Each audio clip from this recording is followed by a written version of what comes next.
The first time the alien queen spoke my name, the entire space station went silent, and her grandson screamed a word no one expected a hatchling to know. Mother **** cur. Every translator crystal shattered at once. And that was only the beginning. I was elbow deep in a fusion conduit when an emergency klaxon started screaming like something alive was being skinned inside the walls. Red lights flooded Dock Ring 7, turning polished alloy into a battlefield. My heart dropped into my boots before the alarms even finished their first cycle, because only one ship triggered that alert, a royal vessel. I wiped my hands on my jacket and looked up just as the hangar shields parted. Space folded inward, light bending like a bowstring pulled too tight.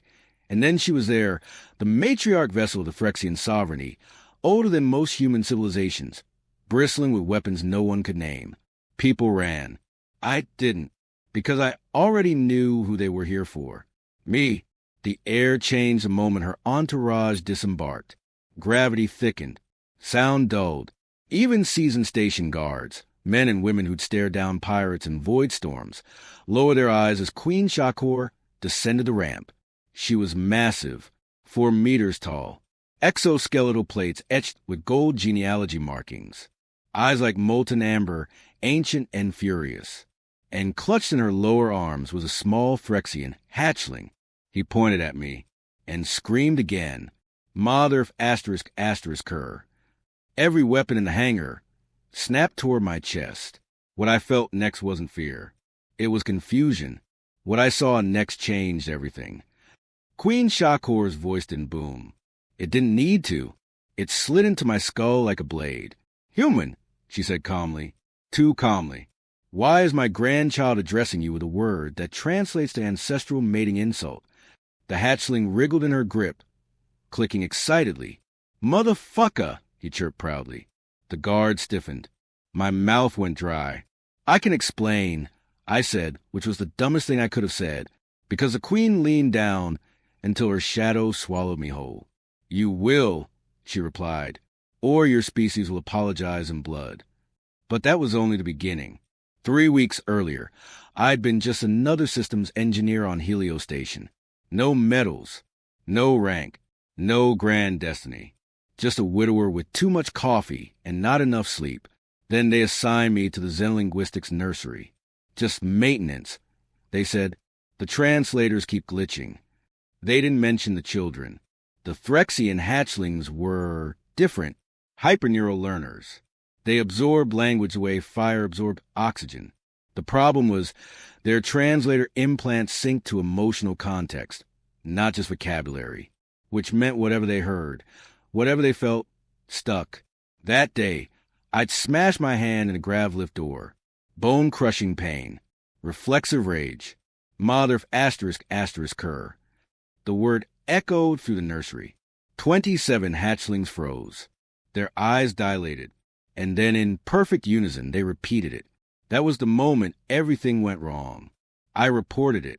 Of course I did. But the administrators laughed it off. Cultural bleed-through, they said. Harmless. Then the hatchlings started using it correctly. One insulted a caretaker.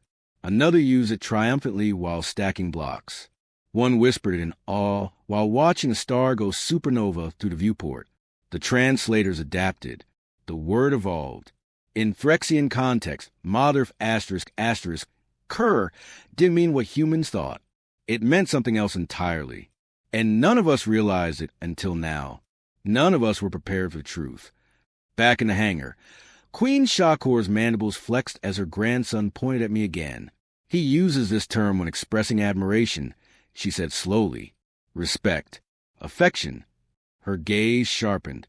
In our culture, such a word is reserved for those who shape a child's mind. A title. The station commander swallowed audibly. I felt my knees weaken. A title? I asked. The hatchling wriggled free and skittered toward me. Security raised weapons. The queen lifted one claw. Let him go. The child stopped inches from my boots, tilted his head up, and placed a small, clawed hand on my leg. Mother **** cur, he said softly. Something inside my chest cracked. But that was only the beginning. Queen Shakor straightened to her full height. You have bonded with him, she said. Imprinted concepts, emotional frameworks. I shook my head. I just fixed the translator and watched cartoons with them. Her eyes burned brighter. Exactly.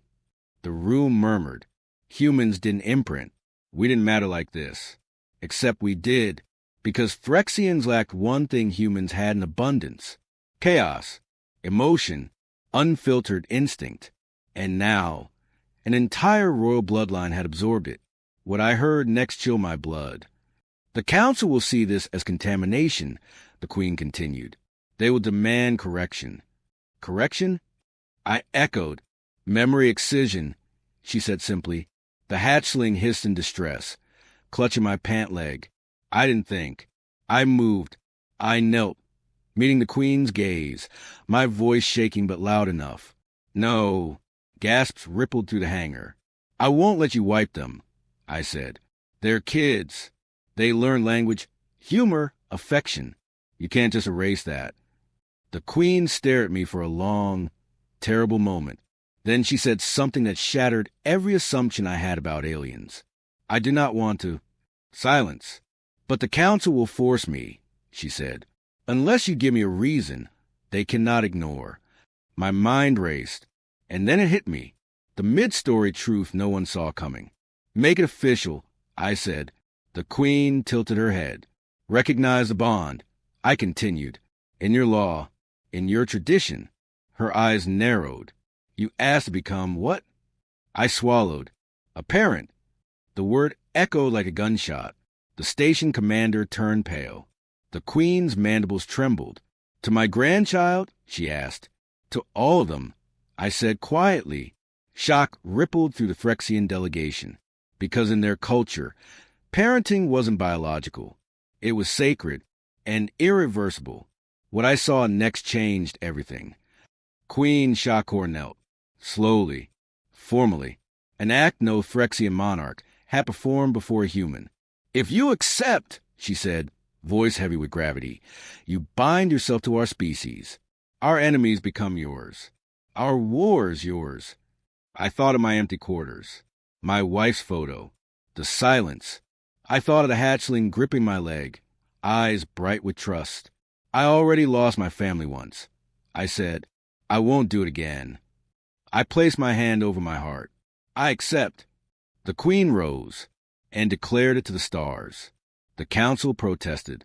Of course they did, until the hatchling spoke, not in curses, but in empathy. They argued. They reasoned. They felt. Something Phyrexians had never done before. The word Motherf *** Ker was reclassified in their language. Not an insult, a title. It meant one who teaches us how to care. The council had no answer for that. Humanity gained allies that day. I gained children.